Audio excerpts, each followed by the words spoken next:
Hi ka-coffee, magandang araw po sa inyo. So nandito tayo sa Ninoy Aquino International Airport sa NAIA Terminal 3. At yung inyo nakikita, yung nasa taas, yan po ang OFW Lounge.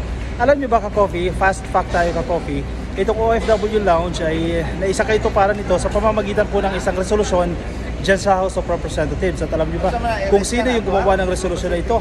Ang OFW party list na walang iba kundi si Congresswoman Marisa Del Mar Magsino.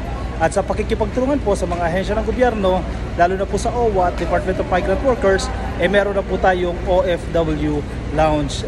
Kanina nag-iikot-ikot tayo, nakita natin ka-coffee, nag-enjoy yung mga OFW natin dito dahil syempre libre yung pagkain, libreng kape at very relaxing yung mga upuan. And eventually, ang nabalitaan natin mula dito sa NAIA, nadadagdagan na raw po ito ng mga sleeping quarters para sa mga OFW na may mga connecting flight. Ang galing, di ba?